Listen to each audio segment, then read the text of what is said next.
You might have heard the saying, there's a thin line between love and hate, but there's also a thin line between love and lust. Welcome to Inside of the Business. My name is Lamille Truitt and I'm your host.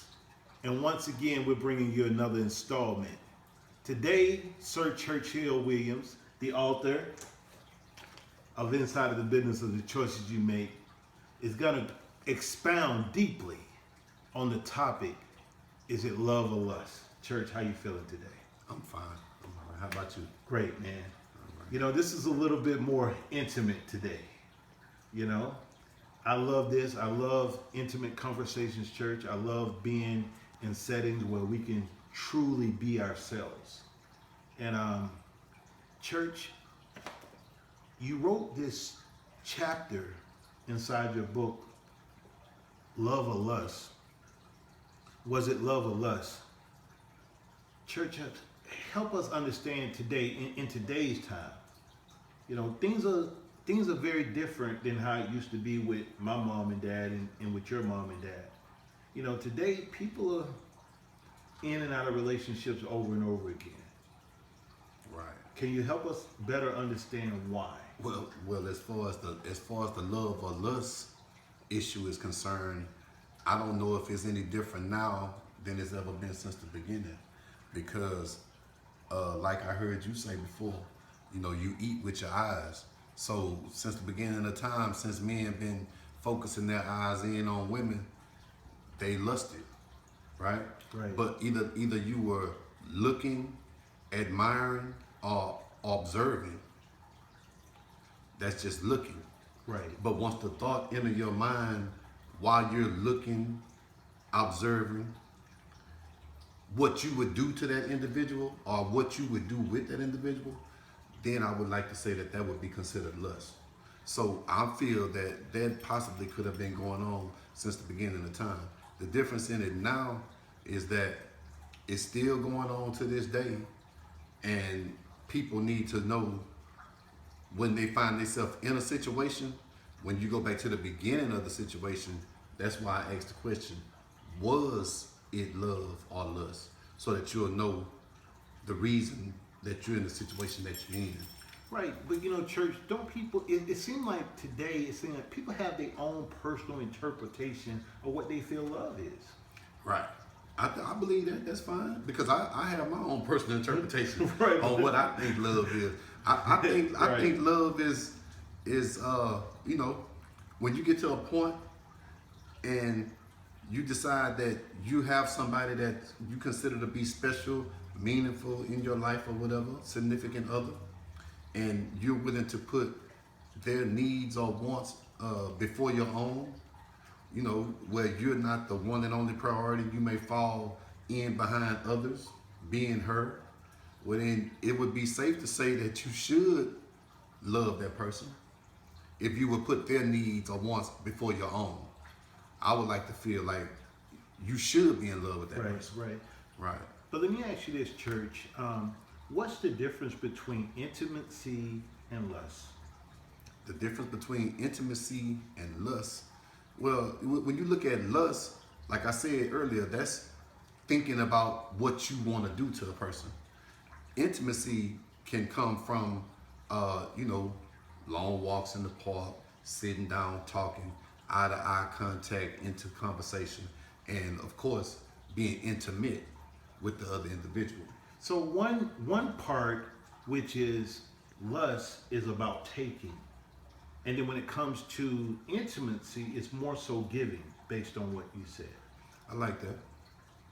So it's true, because you know there's a universal law, is that you have some takers and you have givers. Right. And I think what happened is, in today's time, people go into relationships and they don't give.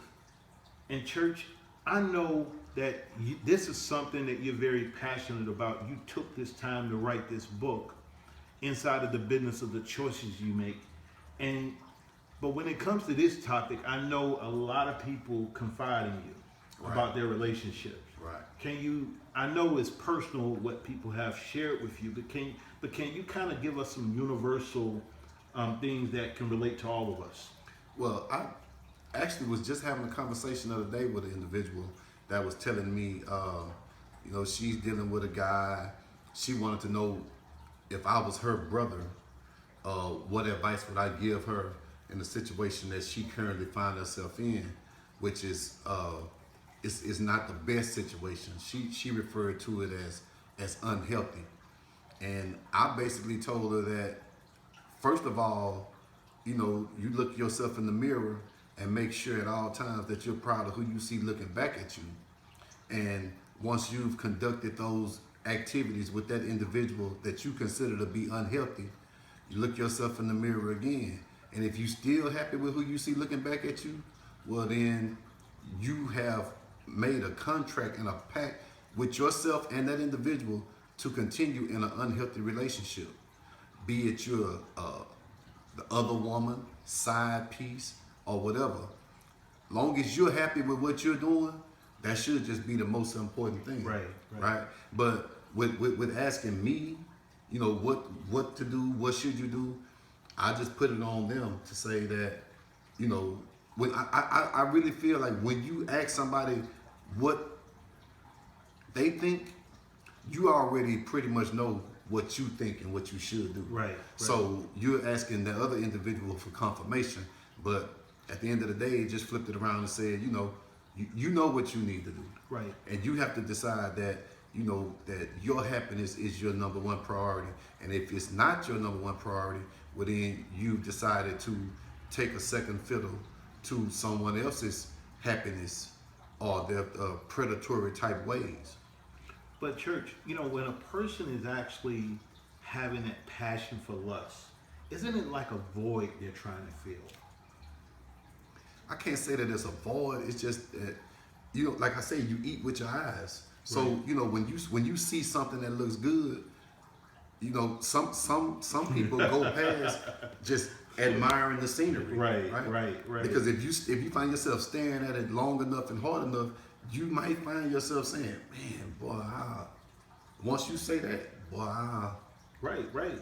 now you lusting." So you are ready to entertain yourself in that individual in the act of the intimacy. Right. And church, I think that there's three important things that happens when it comes to a relationship that should be in place for those out there that are looking for, how can I make sure that I'm in the right relationship? It's not a lustful relationship. It's a real relationship that can grow into love. Well, I think one of those things is everybody's going to have a physical attraction. Wouldn't you agree? You should. Right. And then there's going to be a sense of chemistry, right? You should. But I think the hardest thing, church, is the commitment part. Right. Getting a person to commit to you.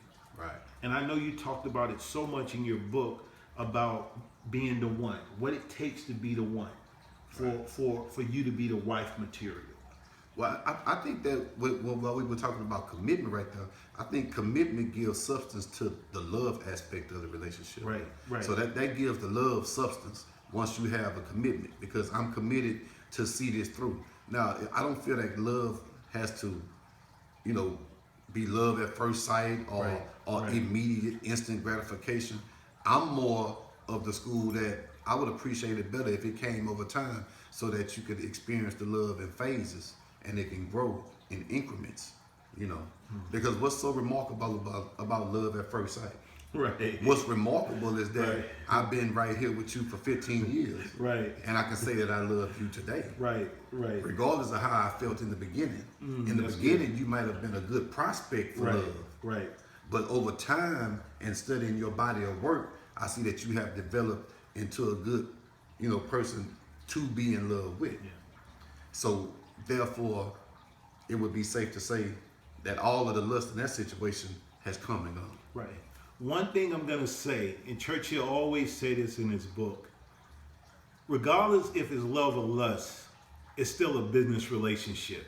Inside gotta be, it is business. Right. It's all business. And whether it's good or bad, it's all based on the choices you make, right, Church? That's right.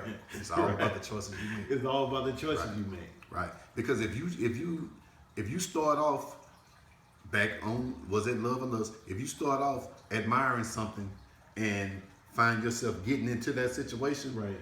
just off lust, Right.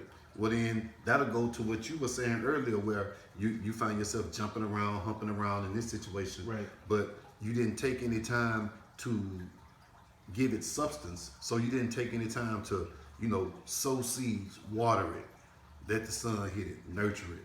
You didn't give it time to grow into anything other than a lustful situation. Right. So therefore, that's just the instant gratification, which is, bone jumping, Right. if you will. But like, touch on what you were saying earlier before we started filming about that.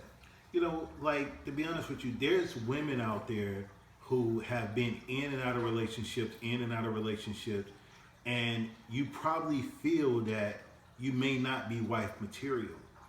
But Churchill mentioned a lot. There's things that you can do to get yourself back in a place where you don't have to be that person that a guy, want to lay down with, and after that it's over. Church, can you share with us about the woman who most guys may say have 100,000 miles? I mean, they done been with a lot of guys, and therefore they're not a candidate to be the one. Right. Well, in the cases like that, Right. for a guy to say or know for a fact that a woman meets that criteria, Right. well, I believe the best chances for her to, if she living in Houston, Right. and she accumulated those miles in Houston, she need to move to Atlanta. Inside the because business the of thing the about- choices the you reason make. why I say that is because if you accumulated all of that traction in this town, well, then you need to go out of town Because there's a reputation. because you have a reputation. Right. So now your body of work is common knowledge. That's like when you go buy a car, they have a Carfax. Out here in these streets, they call it the whole fax. But that's crazy, Church. Because Oprah did a show one time, and based on the research they did, Church, they said a woman by the age of 23 to 25, before she get to 25, they've actually slept with over 25 men. Wow. That's not, I don't think that's fair to say. I mean, because that's not all, the numbers but that's that's the on the majority. survey. That's the majority based Yeah, on the research. That's like with me in situations when I make a reference to something, I say 9 times out of 10, a lot of people I know in most cases, so that you're not putting everybody in In the box, same category, right? Because for a woman to have been 25 years old and possibly slept with 25 guys, that's not a good body of work. And then sometimes in the past, I've seen situations where a woman may have an epiphany and she don't want to be that girl anymore. So now she gets herself into a new situation with somebody else that not up to speed on the fact sheet, and she's all the way different in her presentation, Right. and far as her delivery is concerned with this guy. But once he comes of knowledge that, oh, that's old girl, then now he like what I'm waiting for. Right. Right? So then when they get to talking about it, she like, well, no, it ain't like that no more. Now you still disqualified. Right. So that's why it's better to just go and pack your bags and leave town. Right, but that's the same thing, Church, when you talked about, last week about having all the different baby mamas, and a kid by this woman and a kid by that woman, and you create that reputation. Right. But you know what though? Let me interrupt you right Yes. there. I don't mean to interrupt you, but I got to say this because it seems like this conversation is going in a direction where it's kind of like bashing a female from my behalf. But let me flip that around. Because for guys, the same thing basically applies. It don't sound good for girls, and it don't really sound good for guys. But some guys can have a body of work and a reputation that would disqualify them from being with a particular female of their dreams or of their choice. Right. Because when she's over here, she has all her things lined up and put together. And then here you come and you got 4 kids, 3 baby moms, all this and that. And you've been around with everybody and she's familiar with your whole facts. Well, then you may not qualify for her. for her. Right, but isn't it in society today, Church, isn't it more acceptable for the guy when he goes out and sleep with a bunch of Right. women, he's considered a player, Right. right? But the girl, if she sleep with a lot of guys, she considered the hoe. Right. Why is it like that? It is what it is. It ain't fair. And I know one thing. Everything that God wanted to be precious, he made it hard to get to, right? Diamonds are deep in the ground. That's right. And a woman's diamond is deep in a hidden, covered area, where That's you right. should have to do a significant amount of work to get to it. Right. Hey, Wow, that's this is good. Inside the Business. We talking about was it love or lust. I'm Sir Church, the author of Inside the Business of Calm Management. Calm as a double entendre for choices you make. Hey, and make sure you leave comments. We value your feedback. And also become a subscriber. Yes, please subscribe. And if you're interested in purchasing the book, you can purchase it through my PayPal account, CEEDW4@yahoo.com. Check out my YouTube page, Churchill Williams, and you can follow me on Instagram at Inside the Business. Thank you. Stay tuned. Back at you next week.